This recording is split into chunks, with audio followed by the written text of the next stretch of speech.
باغی فوجی افسروں کو سزا سنا دی گئی۔ چیف آف آرمی سٹاف اصرار کر رہے تھے کہ ان فوجی افسروں کو سخت سے سخت سزا سنائی جائیں، اتنی زیادہ کہ مستقبل میں کوئی بھی ایسا کام کرنے کی جرت نہ کر سکے۔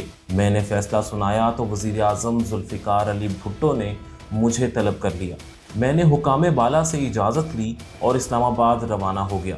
میرا استقبال دوستانہ انداز میں ہوا، مگر کچھ ہی دیر میں گفتگو انتہائی سنجیدہ ماحول میں ڈھل گئی۔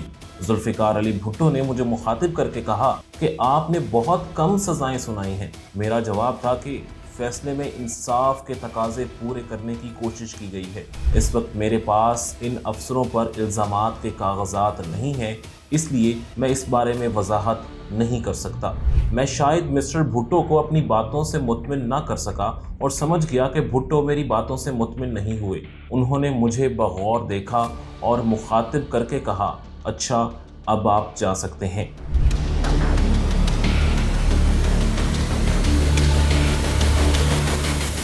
یہ مکالمہ دو عام اشخاص کا نہیں بلکہ وزیر اعظم ذوالفقار علی بھٹو اور آرمی کورٹ کے اس وقت کے جج میجر جنرل ضیاء الحق کے درمیان تھا، جنہوں نے پاکستان کی دوسری ناکام سازش کے بعد فوجی افسروں کو سزائیں سنائی تھیں۔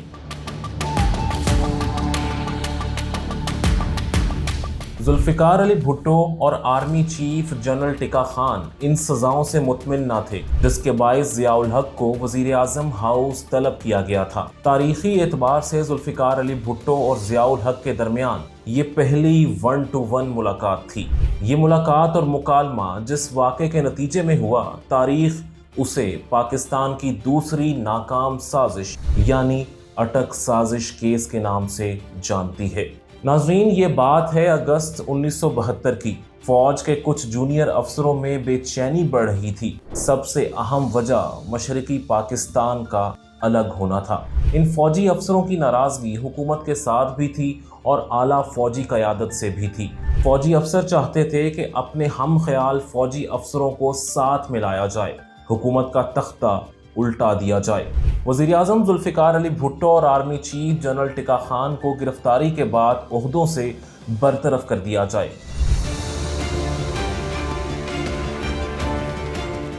اس مقصد کے حصول کے لیے ان فوجی افسروں نے وزیر اعظم اور آرمی چیف کو ٹھکانے لگانے کا منصوبہ بنانا شروع کر دیا۔ منصوبہ کچھ یوں تھا کہ 20 اگست 1972 سے 30 مارچ 1973 یعنی 7 ماہ کے اندر راولپنڈی، لاہور اور پشاور میں حکومت کا تختہ الٹا دیا جائے گا۔ پروگرام کے مطابق مخصوص فوجی یونٹوں سے مدد حاصل کی جائے گی۔ کچھ فوجی ٹروپس راولپنڈی، کچھ افسروں کو لاہور اور کچھ کو پشاور روانہ کیا جانا تھا۔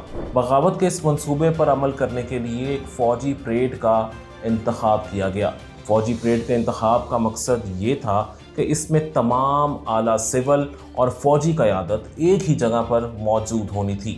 جیسے ہی پریڈ شروع ہوتی، یہ باغی فوجی افسران اپنے فوجی ٹروپس کی مدد سے صدر Pakistan, chief of army staff اور گورنر پنجاب اور وفاقی وزراء کو گرفتار کر لیتے۔ منصوبے میں ذوالفقار علی بھٹو اور ان کے خاندان کو ان کی رہائش گاہ سے حراست میں لیا جانا تھا اور ان کے ہزاروں حامیوں کو قتل کر دیا جانا بھی اس میں شامل تھا۔ اس کے بعد حکومت گرا دی جانی تھی اور حکومت گرانے کی تاریخ 11 اور 12 اپریل 1973 مقرر کی گئی تھی۔ منصوبے کے تحت گرفتاریوں کے بعد قومی اسمبلی کا ایک ہنگامی اجلاس بلایا جانا تھا۔ مزاحمت اور احتجاج سے بچنے کے لیے سیاسی جماعتوں کی عملداری ایک ایکٹ کے تحت منسوخ کر دی جانی تھی۔ قومی اسمبلی کے اجلاس میں ایک نئی عبوری حکومت کی منظوری دے دی جاتی۔ یہ حکومت 3 سے 6 ماہ میں نئے انتخابات منعقد کرواتی۔ منصوبہ اس قدر منظم تھا کہ جیسے ہی قومی اسمبلی نئی عبوری حکومت کا اعلان کرے گی، قومی اسمبلی بھی تحلیل کر دی جائے گی۔ اس منصوبے کا سب سے دلچسپ پہلو یہ تھا کہ الیکشن کے بعد جیسے ہی نئی حکومت بن جائے گی، منصوبہ بندی کرنے والے تمام باغی فوجی افسران نئی حکومت کو اپنے اپنے استعفے پیش کر دیں گے۔ استعفے پیش کرنے کا مقصد صرف یہ تھا، یہ نہ سمجھا جائے کہ باغی افسران نے حکومت کرنے کے لیے भुट्टो हुकूमत का तख्ता उल्टाया था। मंसूबा बंदी में एक काम ये भी शामिल था कि सानहा मशरकी पाकिस्तान यानी पाकिस्तान तोड़ने वाले अफसरों के खिलाफ कौमी ट्रिब्यूनल कायम किया जाएगा, नए मुकदमात बनाए जाएंगे और जिम्मेदार अफसरों को सख्त से सख्त सजाएं दी जाएंगी। ये तमाम कार्रवाई इंतखाब से पहले यानी 3 से 6 माह में मुकम्मल करना थी। सवाल ये है कि बगावत का इंतहाई मुनज़्ज़म मंसूबा आखिर लीक कैसे हुआ। ये कहानी भी इंतहाई दिलचस्प है। हुआ कुछ यूं कि जूनियर अफसरों का ख्याल था कि सानहा मशरकी पाकिस्तान में वज़ीर आज़म जुल्फ़िकार अली भुट्टो जिम्मेदार हैं।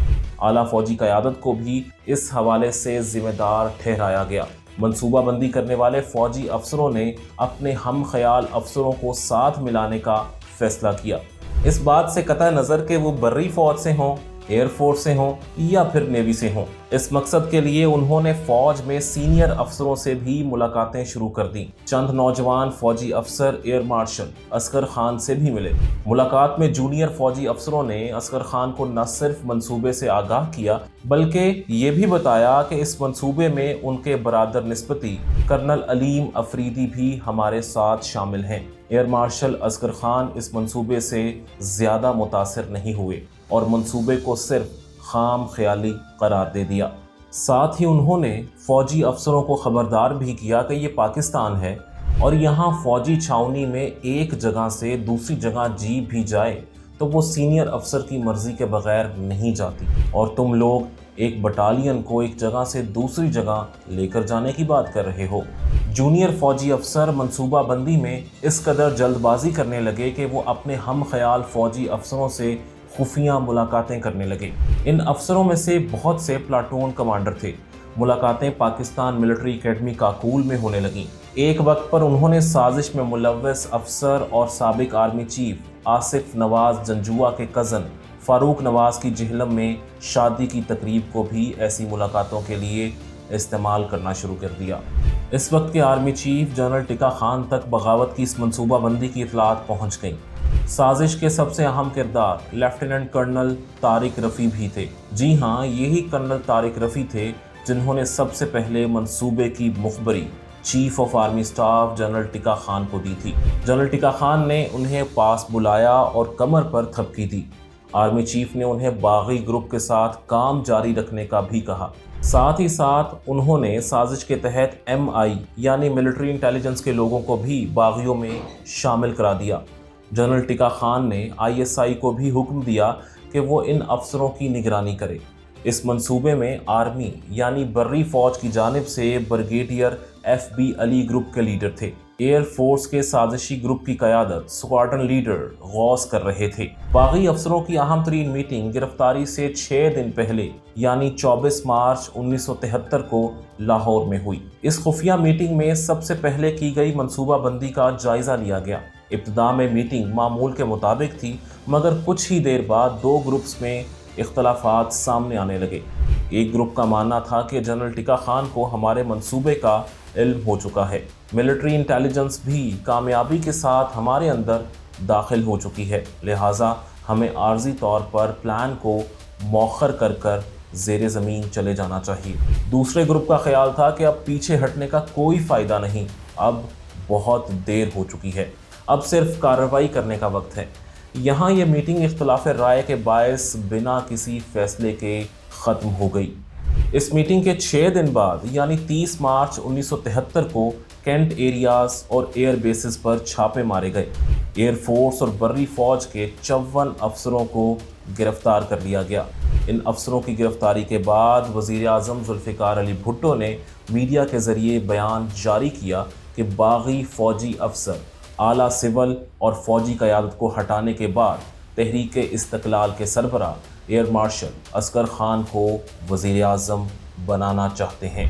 अहम मुलजिमों में मेजर फ़ारूक आदम खान थे, जो बाद में परवेज़ मुशर्रफ के दौरे इक़्तिदार में एहतसाब के चीफ प्रोसिक्यूटर तैनात रहे।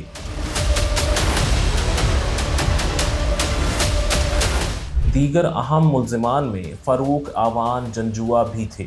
जी हाँ, फ़ारूक एवान जंजुआ साबिक army chief general Asif Nawaz Janjua के कज़न हैं। एयर मार्शल असगर खान के बरादर निस्बती कर्नल अलीम अफरीदी भी इस साजिश का मरकज़ी किरदार थे।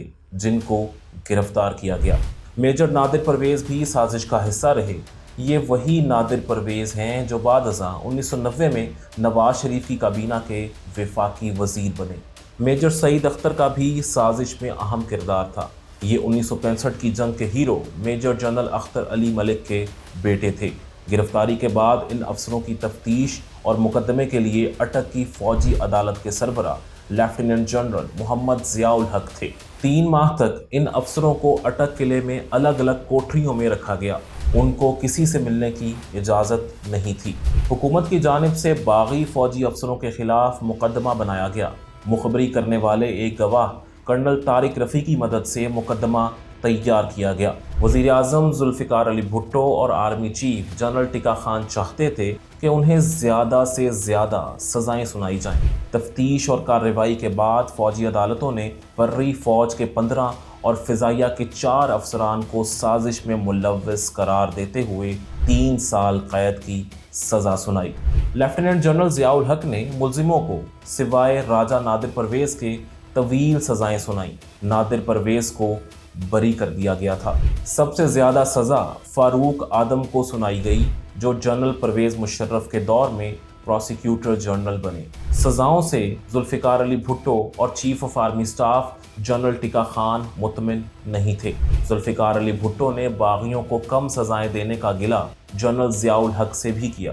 जनरल ज़ियाउल हक और ज़ुल्फ़िकार अली भुट्टो की मुलाकात इस हवाले से काफ़ी मशहूर है। बकौल जनरल ज़ियाउल हक, जनरल टिका खान मुझसे मुसलसल कहते रहे कि सज़ाएं ज़्यादा से ज़्यादा सुनाई जाएं, लेकिन मैं इंसाफ के तकाज़े निभाने की भरपूर कोशिश करता रहा। मेरे फ़ैसले के ख़िलाफ़ जनरल टिका खान ने रिव्यू का नुक्ता भी उठाया था। उन्हीं दिनों मिस्टर भुट्टो ने मुझे तलब किया। ये पैगाम CGS के ज़रिए पहुंचा था। मैं अपने हुकाम बाला से इजाज़त लेकर रवाना हुआ। ज़ुल्फ़िकार अली भुट्टो मुझे दोस्ताना अंदाज में मिले और उसके बाद अटक साजिश केस के बारे में 3-4 घंटे बातें होती रहीं। मैंने कहा, इस वक्त मेरे पास कागजात मौजूद नहीं हैं, लेकिन मैं यकीन के साथ कह सकता हूँ कि जो फ़ैसला मैंने किया है वो दुरुस्त है। और मैंने तमाम कार्रवाई का हाल मिस्टर भुट्टो को बताया। उसके बाद भुट्टो ने मुझे कहा कि आप जा सकते हैं। रुखसत करते वक्त भुट्टो ने मुझे कहा कि इस मुकदमे की जो तस्वीर आपने पेश की है वो इस तस्वीर से मुख्तलिफ है जो मुझे दूसरों से मिलती रही है।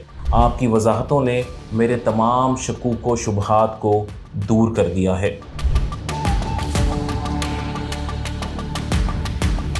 नाज़रीन, यहाँ पर सवाल ये पैदा होता है कि इस साजिश का सबसे ज़्यादा फ़ायदा किसको हुआ? फ़ौजी तारीख पर नज़र रखने वाले इस हवाले से दिलचस्प राय रखते हैं। बगावत केस में एक मुजरिम मेजर अयाज अहमद सिपरा भी थे।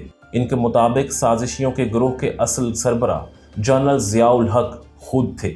साजिश के इस मंसूबे में जनरल ज़ियाउल हक समेत 122 अफसरान शामिल थे। ज़ियाउल हक को एक मौका पर लगा कि एक फ़ौजी अफसर ब्रिगेडियर FP अली साजिश के राज को अफशां कर देगा। इस शुबे से बचने और भुट्टो का एतमाद हासिल करने के लिए ज़ियाउल हक ने साजिश का सारा अहवाल भुट्टो को सुना दिया। इस रात फ़ौज के 127 अफसरान को गिरफ्तार कर लिया गया और इन्हें अटक किले पहुंचा दिया गया। तारीख़दान कहते हैं कि जिस अंदाज में ज़ियाउल हक ने इस मुकदमे की कार्रवाई चलाई थी, इसके नतीजे में वो वज़ीर आज़म ज़ुल्फ़िकार अली भुट्टो के मंसूरे नज़र बन गए थे, जिस पर बाद में भुट्टो ने उन्हें चीफ ऑफ आर्मी स्टाफ बना दिया। नाज़रीन, ये थी पाकिस्तान की तारीख़ की दूसरी नाकाम फ़ौजी बगावत। हम इस सीरीज़ में आपके लिए पाकिस्तान की 5 नाकाम फ़ौजी बगावतों का अहवाल लेकर आएंगे।